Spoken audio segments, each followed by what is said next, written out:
Hi everybody! Welcome to our contemporary literature class. Again, my name is Percy. I am your course facilitator. And before I continue, I would like to first greet everybody a Merry Christmas in the Philippines. We all know that it's bear month already. It's September 1. And as we hit the bear months in the Philippines, we know that's already Christmas. Okay, so maligayang Pasko sa inyong lahat. Merry Christmas. But today, so much for the celebrative things that we are talking about. Today, we're going to talk about the first lesson in contemporary literature. And that is, of course, existentialism. If you viewed our Canvas syllabus, you already have an idea what our lesson would be for today and for the remaining few days in our contemporary literature. It's, again, just like what I said, existentialism. And just to introduce existentialism for all of us, it is initially concerned with the meaning of life. Ibig sabihin, in Filipino, ano ba ang kahulugan, ang purpose ng life natin? What is the purpose of life to begin with? And there are so many answers that not just Filipinos, but of course, across the globe, the humanity in general has always been concerned about asking the question, what on earth am I here for? Okay, what am I existing? What is life all about? Why am I alive today? In short, what's the meaning of life? Ano ba ang kahulugan ng buhay? Para saan ba ang ating kabuhayan today? Why are we alive today? And there are so many answers when you talk about the humanities in terms of dealing with the question, what is life all about? Of course, you can answer it based on, let's say, religion. The very common answer for a lot of us Filipinos and of course some other races across the globe is the question of God and religion. A lot of us are seeking answers from religion when it comes to the question, what is the meaning of life? Some of us might be Christians today. Some of us might be Muslims. Some of us might be Jewish, just like me. Okay, and there are so many other beliefs like, let's say, Buddhist or Zen Buddhism, or Hinduism, or probably you are a confessed atheist, you do not believe in anything, or maybe you are seeking for answers just right now. You might be an agnostic at this point in time, and you do not know the meaning of life. That's the very question that existentialists are actually asking, even long before the roots of Second World War, or even before that. People before were already asking about the question, what is the meaning of life? And religion has always been front and center in answering that question. Okay, your belief of your holy scripture, your belief of your God, and the nature of your God, the God that you believe. And of course, let's say, being involved in a cause that is divine, quote unquote, or heavenly in your own context. That would probably give meaning to your life. Some of us might find meaning in education. Okay, attaining a degree or earning a specific discipline. Okay, studying a specific discipline like, let's say, philosophy or literature or language or education or what have you. Okay, there are so many reasons for us to attach our let's say, our worth and our sense of meaning to education.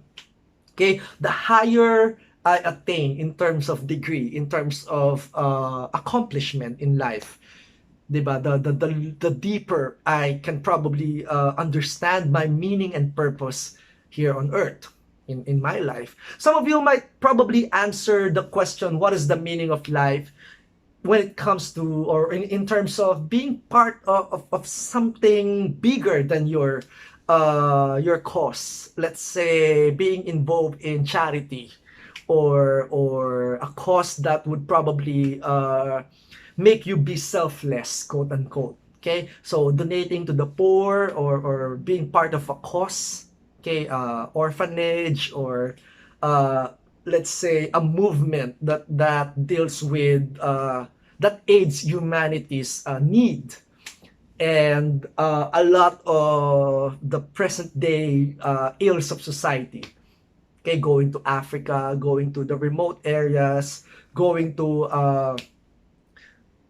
areas that have been affected by poverty, or rescuing victims of rape, or what have you. These things, okay, would probably give meaning to your life. Maybe some of us would attach the meaning of your life to, let's say, a political movement, a political belief. Okay, pardon me, my hair is messing around. Okay, being part of politics, or let's say liberate Hong Kong, okay, or Black Lives Matter, or these popular things that actually try to bridge the gap, okay, with the so many issues of society, of the ills of society, and that gives meaning to our lives. Okay, maybe that's your answer to the question, what is the meaning of life?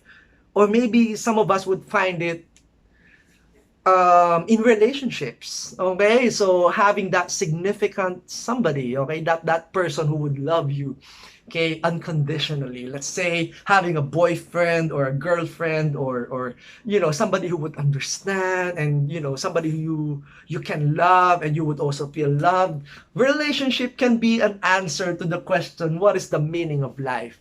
Okay, so many other attempts, let's say, to answer the question, what on earth we're here for. Okay, that very question was actually being asked time immemorial by this movement, philosophical movement called the existentialist. Okay, talking about existence.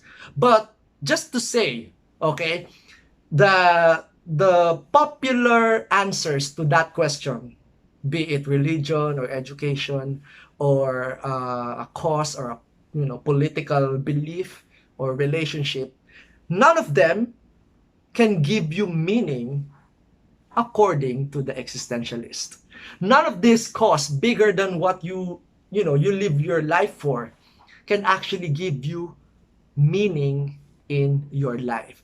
That is the basic premise of the existentialists. Okay, now before we proceed further, this is just the first part of our discussion in existentialism. This is quite a conflicted, a challenging discussion for us literature students. So as we begin, as we introduce the discussion on existentialism, I hope that we will lend an ear and open our minds, okay, regardless of how it might be a bit, let's say, different from our beliefs, or to the point of being offensive, let's say, okay, because of the certain presuppositions that we have, or religious background, if you have one. Okay, now existentialism, just to begin with, let's talk about the brief history of existentialism. It started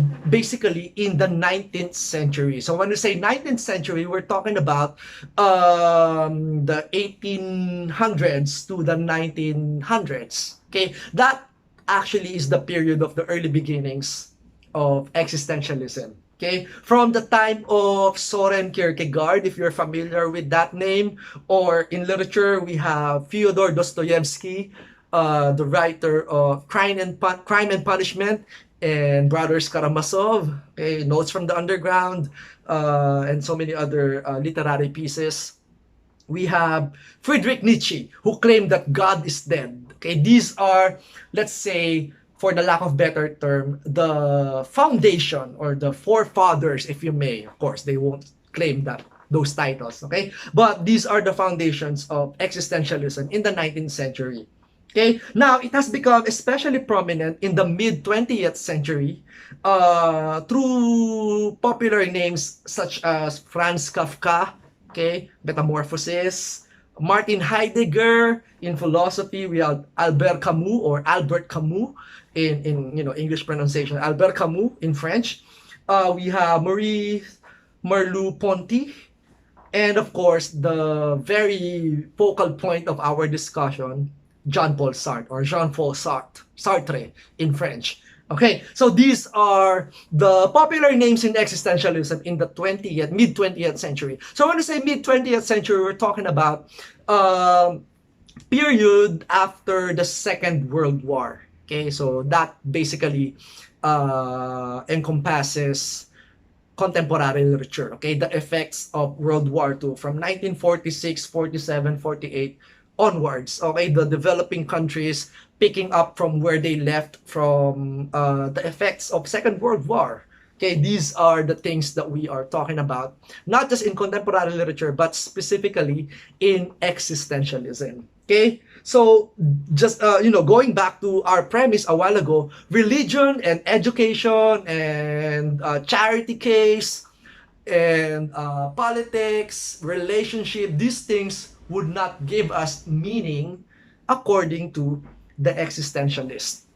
Okay, so before we continue talking about what existentialism is, it's important for us to understand what existentialism is not.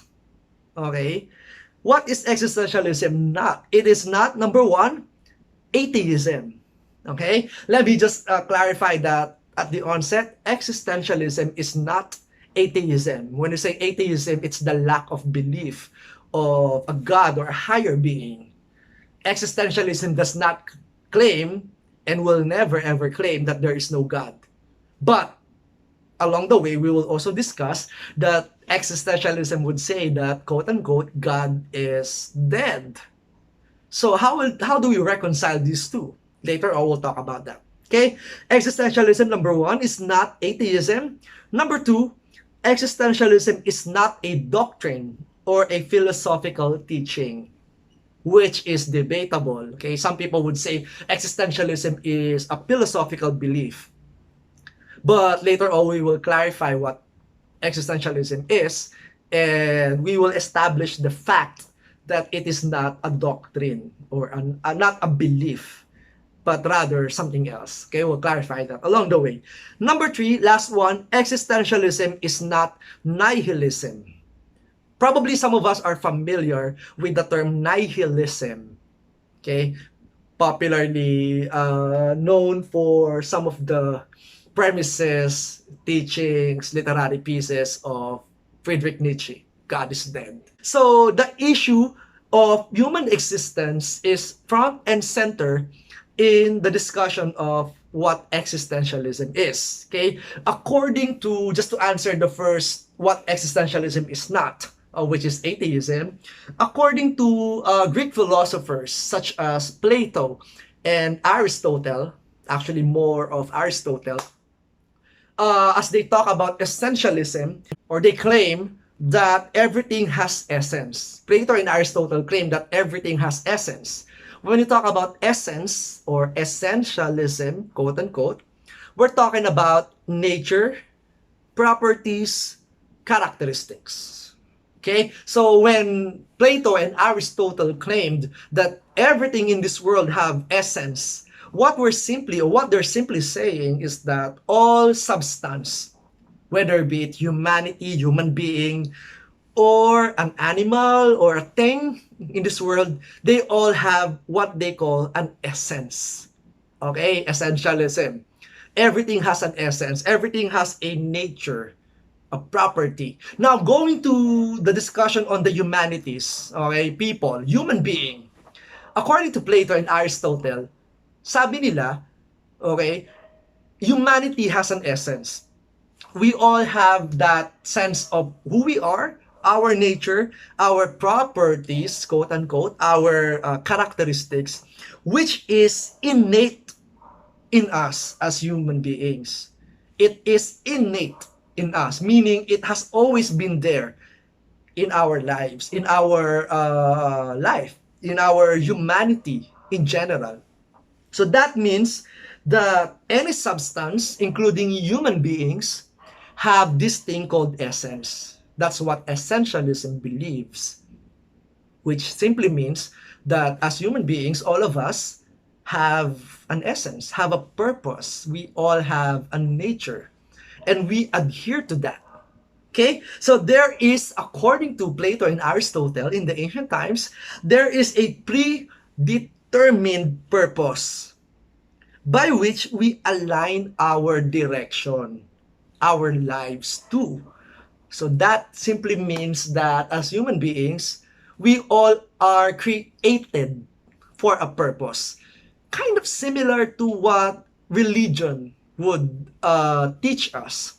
We are created for a purpose. We have a direction. We are, destined to be great. We are destined for a specific direction or track or destination in our lives. And as humanity, as created by the image of a god or a human, a superior being, the claim is we all are patterned to the image and likeness of the one who created us, and we are to fulfill the purpose by which we are created, by which we are destined to have, to be. Okay, that is the claim of essentialism. Similar to the claim of our religious beliefs. Okay, even before we are formed in our mother's womb, according to religious scriptures, we are already destined for something. Okay, so our goal in this earth is to fulfill the destiny, the purpose of our lives, determined by the one who created us.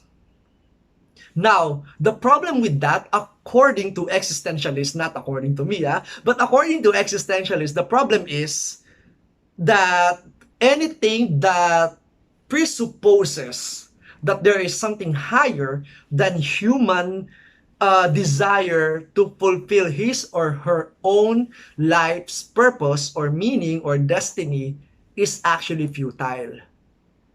What do we mean by that? It means that all of these claims by essentialism, by Plato and Aristotle, these claims by our religious perspectives, these things were rejected by the existentialists. They're saying, no, that's not true. We are not created and predetermined to live a life that is already marked for us, okay, or designed for us, okay? So the popular claim of Jean-Paul Sartre or Sartre is that existence precedes essence. Okay? Let me repeat that. Existence precedes essence, according to Jean-Paul Sartre or Sartre. Okay? We design our own life, our own meaning, our own morality and direction. Contrary to the belief of religion or essentialism that there is a destination that is marked for us. According to existentialism, it's not true. We create our own meaning. Okay, you do not follow a meaning that is already marked for you or determined for you. You are born first and then you figure out your purpose in life along the way. Existence precedes your essence, according to Jean-Paul Sartre. Okay, so going back to essentialism or to religious belief, we know that even before we were born, we are predestined or predetermined to follow a certain purpose, a certain meaning in life. But on the contrary, existentialism claims that we are here to fulfill our own essence, our own destination. We are condemned to be free, according to Jean-Paul Sartre. What does that mean? We are condemned to be free. We are talking about free will here. And the claim of religion is that we were given free will for us to be able to follow willingly the direction that was set for us. Think about that. We were given free will to follow a direction already destined for us. Is that free will, according to the existentialists? That you are already following a certain direction, yet you're claiming that you're free.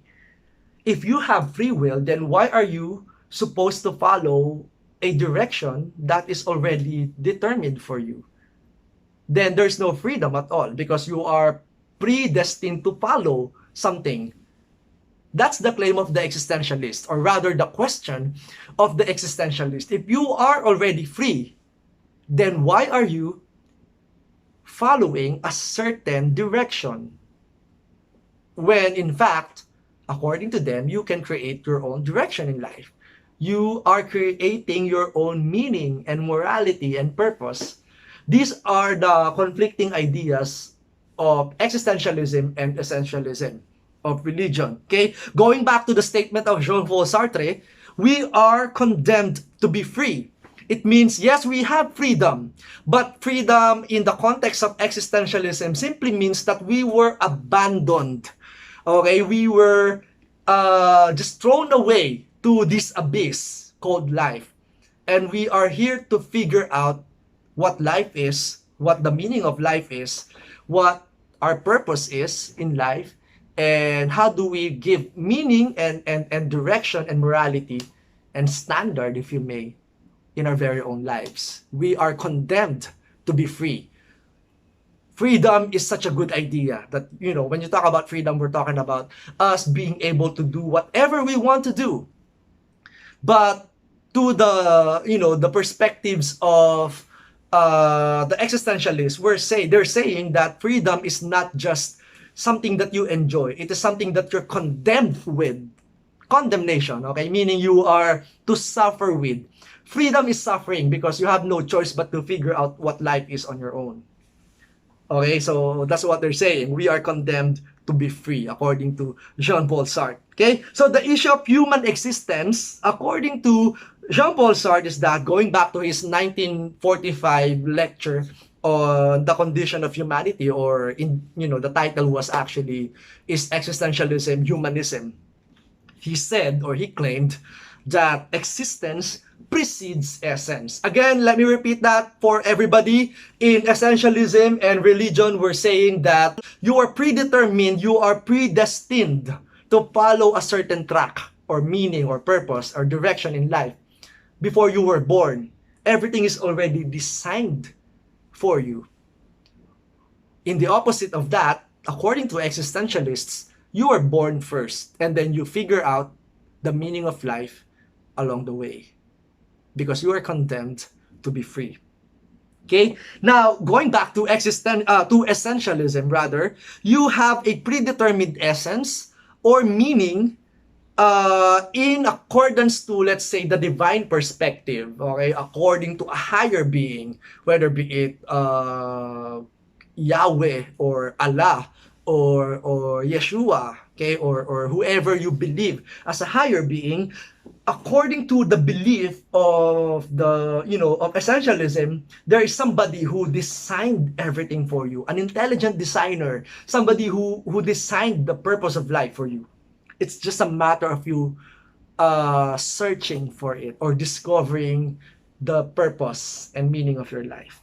Okay? But in existentialism, we create our own essence, we create our own meaning based on human perspective. Now, let me just clarify human perspective and divine perspective. Okay? According to religion, our life, our beliefs, our direction, and so on and so forth, is already predetermined for us. Okay? Going back to it. That means that the perspective by which we live our lives is based on the divine perspective. Whatever was already planned for us, you have no choice but to follow it. That is divine perspective. But in human perspective, according to existentialists, it means that the perspective is not of something higher than you. It's not a divine perspective. It's our very own perspective as human beings. Okay? It's divine perspective, essentialism, religion, versus human perspective, existentialism, humanism. Okay? So that is the very claim, the first claim of existentialists.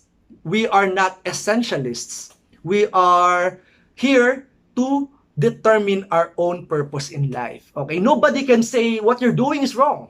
According to the Bible, or according to Quran, or according to the Torah, or according to whatever teaching, religious teaching you have, because nobody predetermined is it for us. It is us as human beings who determines our own lives, our own direction, our own purpose. So again, humanism, existentialism is not essentialism. That's number one.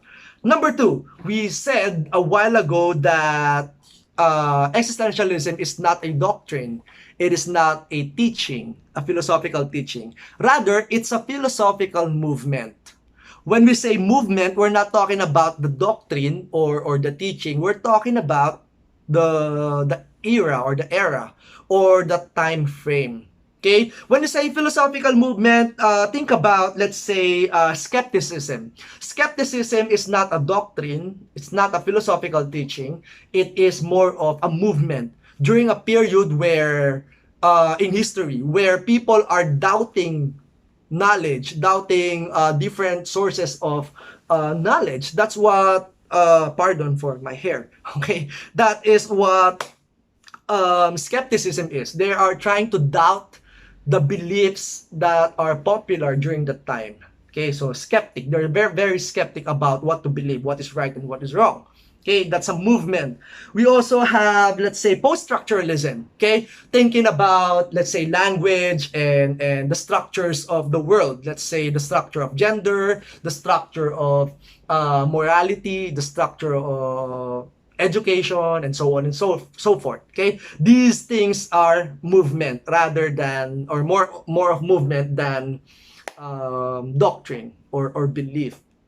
In the same way, Black Lives Matter is not a teaching, it is a movement. Okay, it's a movement that is popular in the 21st century because of the recent event of George Floyd and the oppression that the Black people encounter in the United States, and of course not just in the United States, but the Black people's encounter in, across the globe. The oppression, the discrimination, all of this maltreatment of the Black people. Okay, Black Lives Movement. Similarly, when we talk about existentialism, we're talking about a movement where during, after Second World War, people are being doubtful about, the essence of life, the meaning of life, the beauty of life, because what they see are just the ruins or the horrors of the Second World War.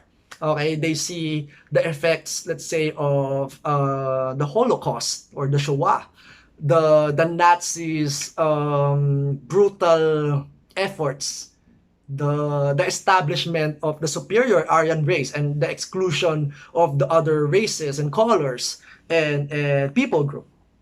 So how can you talk about the beauty and meaning of life where people are dying and suffering and trying to struggle when it comes to their place in society? So these are the problems that existentialists actually are questioning or talking about. So it's a movement. After the Second World War and of course the years after that, they're talking about the essence of life. Okay? So existence precedes essence, right? Now, another popular figure in existentialism, his name is Albert Camus. Okay, he talks about the absurdity in life. I guess I mentioned this before in our first session. He talks about how life on earth is very much absurd or meaningless. Okay, it is a search for answer in an answerless world. Okay, it's like you trying to look for meaning in a world that has no meaning. That's absurd. Okay, that is the very premise or the problem of existentialism. Okay, it's like you looking for the beauty in life in the war, in the middle of the war. Okay, there's nothing beautiful, there's nothing good that's happening around you, and yet you as a human being, you're trying to look for what is good, what is beautiful, but there's none. Okay, you're looking for meaning in a meaningless world. That is absurdity, according to Albert Camus. Okay, the world was not created for a reason, nor it exists to find one. Okay, that is the very claim of Albert Camus in Existentialism. The world was created not for any reason, okay? The world is not created for something, and we should not be looking for one. We should not be looking for any reason for that matter, okay? That's why life, according to Albert Camus, is absurd. Okay, it's meaningless, looking for meaning in a meaningless world. There is no answer until you choose one. Contrary to essentialism, okay, in essentialism, just like what we said, we are looking for the answer that has already been established for us. May sagot, okay, there is an answer. And it's a matter of you looking for it, following a certain direction. But in existentialism, there is no answer until you choose one, until you make your own answer, until you make your own essence, you make your own meaning in life. Existence precedes essence. Answer is not predetermined for you. Meaning is not predetermined for you. We, as human beings, create our own meaning in life. Okay, so that is the the teaching of existentialism. Okay, so next, the problem of life as human being is the human condition. And no divine or God, quote unquote, can provide answer to an all human problem. The problem of humanity, according to existentialism, is a human condition, not a divine condition. So the thing is, why are we looking for a divine answer if the problem is not a divine problem? It's a human problem. It's the problem of immorality and murder and let's say genocide, okay? A matter of hate and bigotry and stereotyping and oppression. These are the human conditions problem. The solution is not divine. The solution, according to existentialists, should be also human-like, should be also a human thing, not a divine thing. So why are we looking for religion as a source of answer if the problem is not divine? The problem is man-made. Okay? So going back to the statement, the problem of life as a human being is the human condition, and no divine can provide answer to an all-human problem. It's an all-human problem. Life is meaningless. There's no God who will give us meaning. We determine our very own meaning.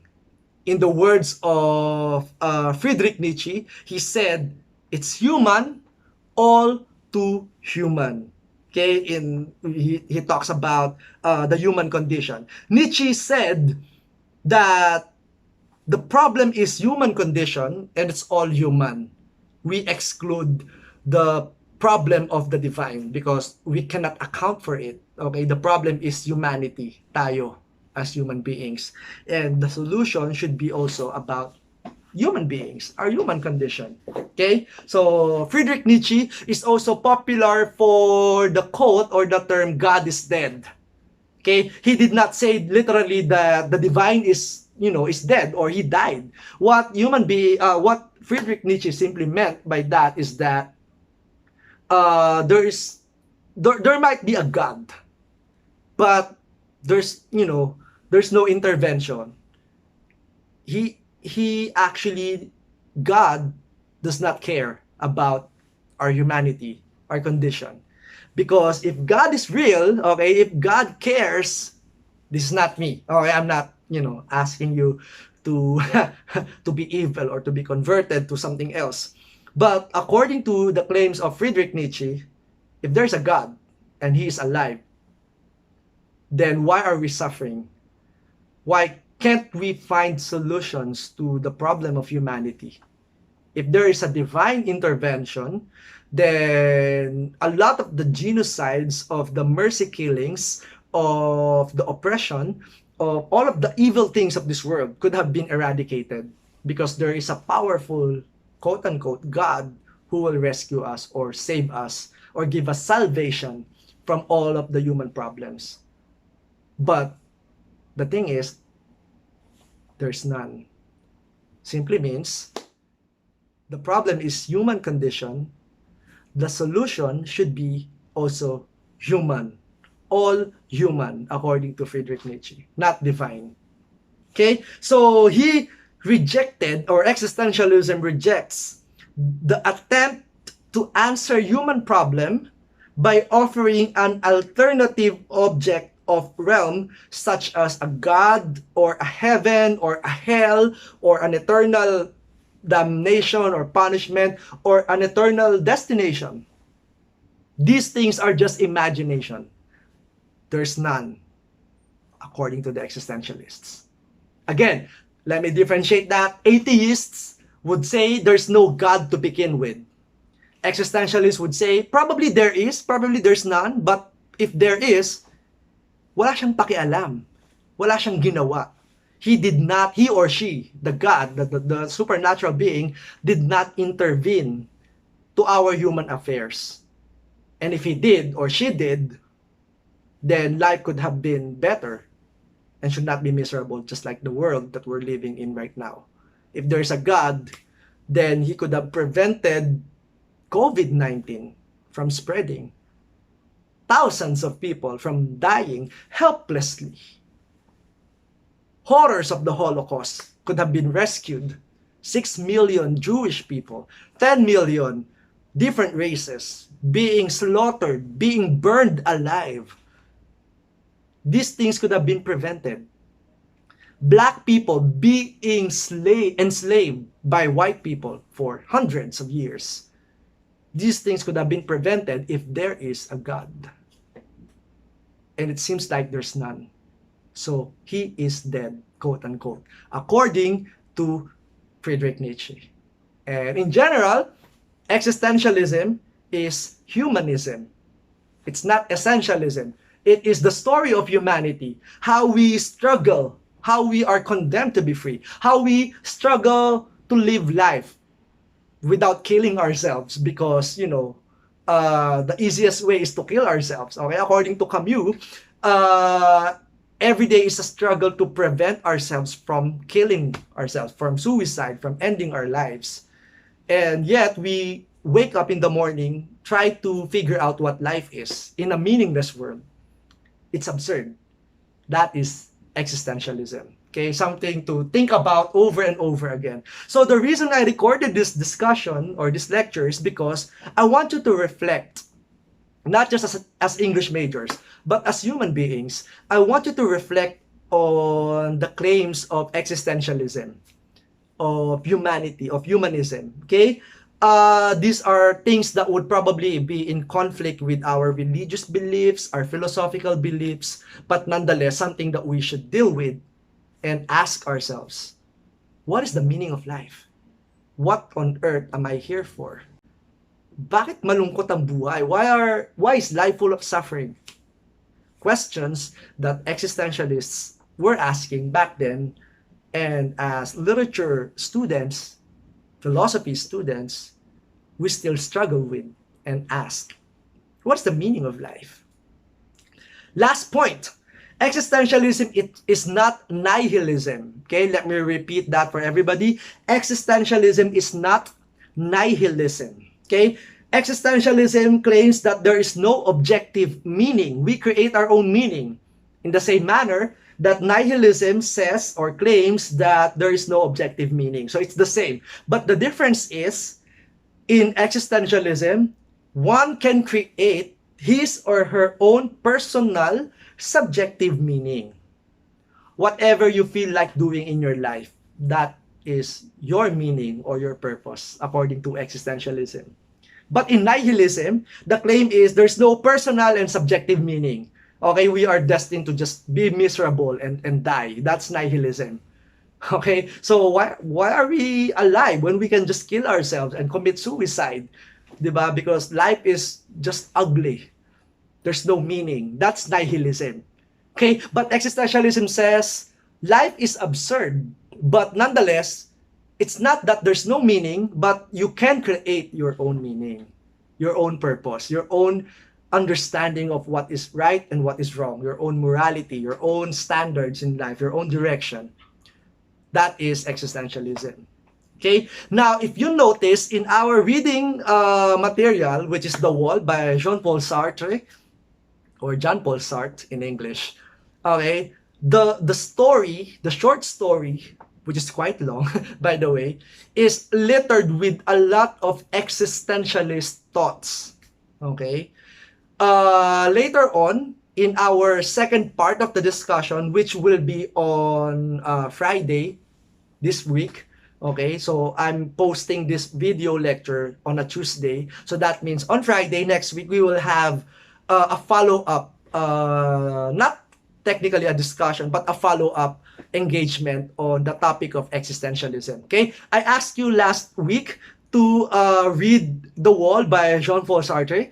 And as we talk about existentialism today, initially, I want us to talk about that story in the lens of existentialism.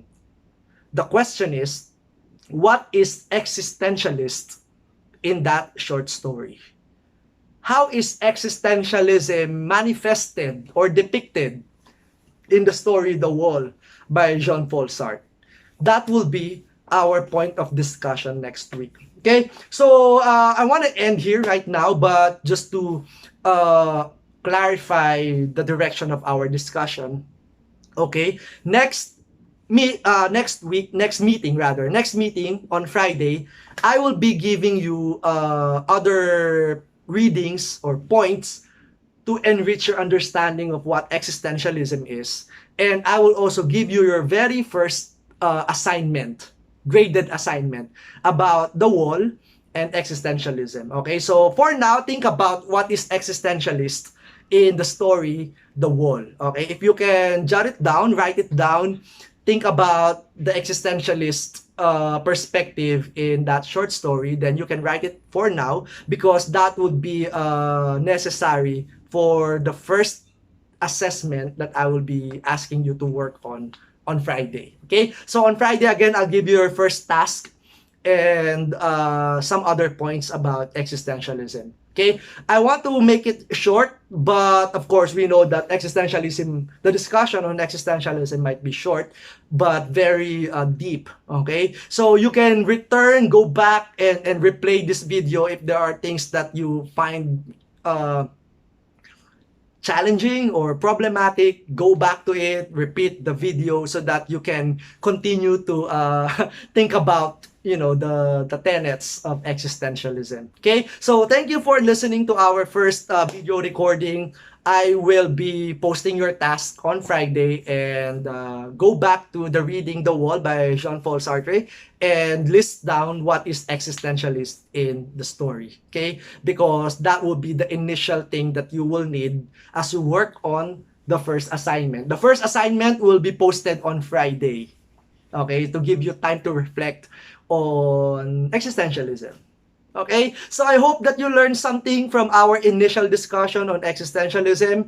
I hope I did not offend anybody who's religious, or, you know, I'm just teaching about this for now.